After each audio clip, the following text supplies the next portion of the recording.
Hello students, स्वागत है आपका आपके अपने YouTube channel physics bye Vipin Dhiman में। देखो बच्चों, है कि मैंने आपसे बोला था कि मैं जो वीडियो बनाऊंगा डिफरेंशियल के ऊपर बनाऊंगा, लेकिन अभी कुछ देर के लिए हम डिफरेंशियल को साइड में रख देते हैं, उसको हम बाद में पढ़ लेंगे।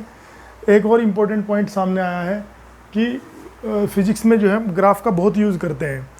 तो जो ग्राफ होते हैं, किसी भी ग्राफ से हम कुछ कैलकुलेशन करते हैं, तो सबसे पहले मैं बताता हूँ आपको ग्राफ का जो स्लोप होता है या ग्राफ की जो प्रवणता होती है उससे क्या कर सकते हैं हम। तो समझ लेंगे इसको। तो हम मान लेते हैं कि हमारे पास एक ग्राफ है और ये ग्राफ एक्स अक्ष और वाई अक्ष के बीच में खींचा गया है।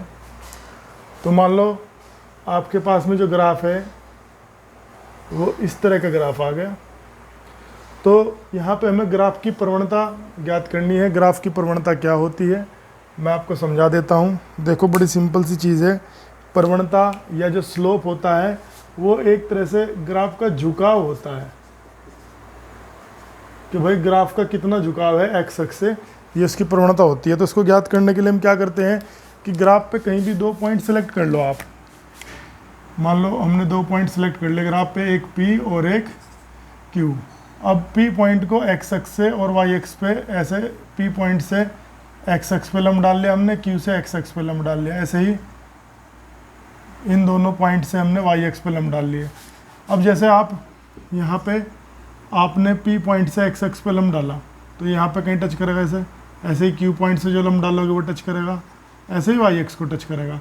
तो यहाँ से लेकर और यहाँ तक की जो वैल्यू होती है, ये मान लो आप कौन सी वैल्यू है x2, और यहाँ से लेकर यहाँ तक की वैल्यू को क्या मान लो आप x1।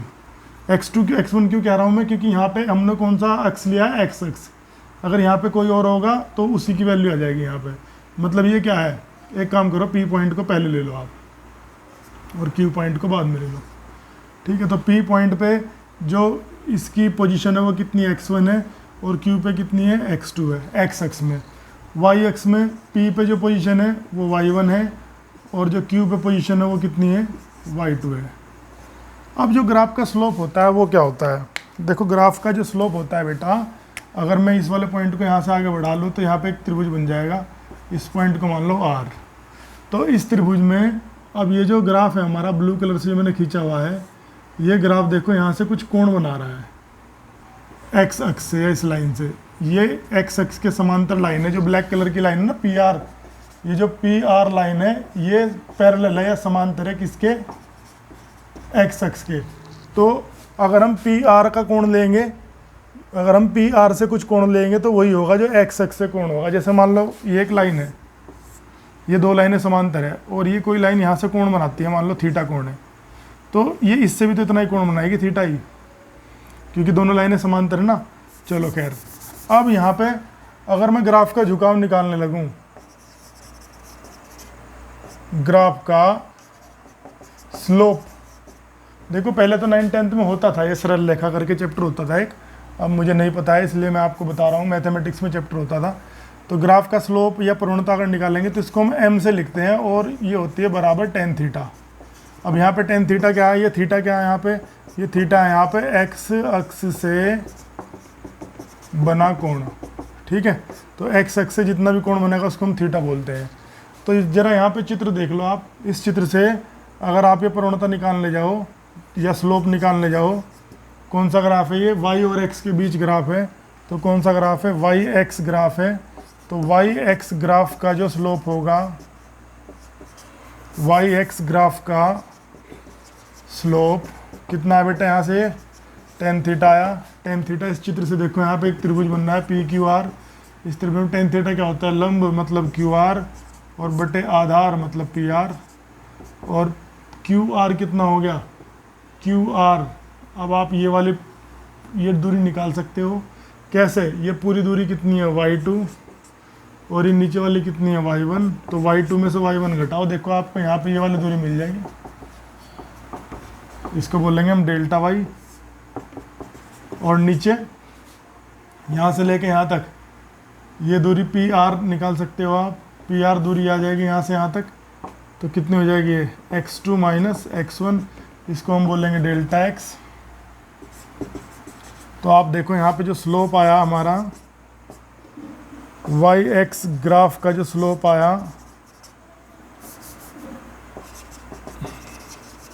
वो कितना आया, delta Y upon delta X. मतलब वाई में परिवर्तन, जो भी वाई एक्स पे लिखा है उसमें परिवर्तन, बटे जो एक्स एक्स में लिखा है उसमें परिवर्तन।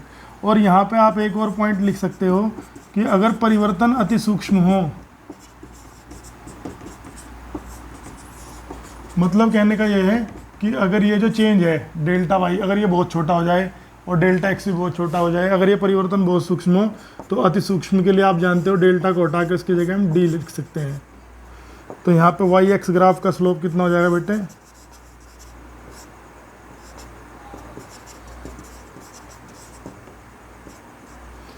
ये आ जाएगा D Y by D X. अब ये इम्पोर्टेंट क्यों है? ये इसलिए इम्पोर्टेंट है कि अगर बाई चांस अगर आपने ये लिखा था, अभी वेग को आपने क्या लिखा था, D Y upon D V upon D T, क्या लिखा था आपने, वेग को क्या लिखा था आपने, D x upon D T लिखा था ना, D x upon D T. अब इससे तुलना करो इसकी, जब इससे तुलना करोगे तो यहाँ पे y की जगह क्या है y की जगह यहाँ पे क्या है x, और x की जगह यहाँ पे क्या है t। तो यहाँ पे जो ग्राफ है, अगर इस ग्राफ को देखोगे तो x की जगह क्या लोगे t, तो x एक्स पे क्या आ जाएगा t, और y की जगह यहाँ पे क्या लोगे x, तो y एक्स पे क्या आ जाएगा x। तो ये वाला जो चीज़ है, ये जो v लिखा हुआ है यहाँ पे, वेग जो v वेग लिखा हुआ है, ये क्या है अगर इस ग्राफ से देखा जाए तो ये है एक्स टी ग्राफ का स्लोप। बहुत इंपॉर्टेंट पॉइंट है। तो अगर हमें कभी एक ग्राफ दे रखा हो किस किस के बीच में, x और t के बीच में अगर हमें ग्राफ दे रखा हो, तो उस ग्राफ का हम अगर स्लोप निकालेंगे तो उस ग्राफ का स्लोप क्या आ जाएगा, वेग आ जाएगा या फिर चाल आ जाएगा। अब ये x क्या होता है, ये x इस केस में कहलाती है वस्तु की पोजीशन या वस्तु की स्थिति, और t क्या होता है यहाँ पे, समय। तो ये ग्राफ कौन सा हो गया, ये ग्राफ हो गया स्थिति और समय के बीच ग्राफ। अब वस्तु की जो स्थिति है वो दो तरीके से बताई जा सकती है। कौन कौन से दो तरीके हैं, या तो हम वस्तु की दूरी बता दें या वस्तु का विस्थापन बता दें। तो देखो ये इस वीडियो में काफ़ी कुछ कवर हो गया है। एक तो ग्राफ का स्लोप हमें क्या बताता है, कैसे ज्ञात होता है, और फिर उसी से हमने यहाँ पे आपको एक्स टी के बीच ग्राफ बताया। एक्स टी ग्राफ को क्या बोल सकते हैं, पोजीशन टाइम ग्राफ, हिंदी में स्थिति समय ग्राफ, या स्थिति में दूरी समय ग्राफ भी कह सकते हैं इसको हम, विस्थापन समय ग्राफ भी कह सकते हैं। देखो कितने सारे पॉइंट आ गए। तो किसी वस्तु का जब वेग निकालोगे तो यहाँ पे स्थिति समय ग्राफ में ये स्थिति हो जाएगी, वेग के केस में विस्थापन। बताया था ना आपको, वेग में कौन आता है, विस्थापन। तो अगर आप यहाँ से वेग निकालना चाह रहे हो तो इसको लिखोगे विस्थापन समय ग्राफ। अगर चाल निकालना चाह रहे हो तो इसको कहोगे दूरी समय ग्राफ। तो ये एक बहुत इंपॉर्टेंट एक कंसेप्ट है जो मैंने आपको बताया है, समझाने की कोशिश की है। तो आई होप आपको समझ में आ गई होगी। फिर भी अगर कोई दिक्कत होती है तो आप मुझे कमेंट बॉक्स में कमेंट करके बता सकते हैं। Thank you.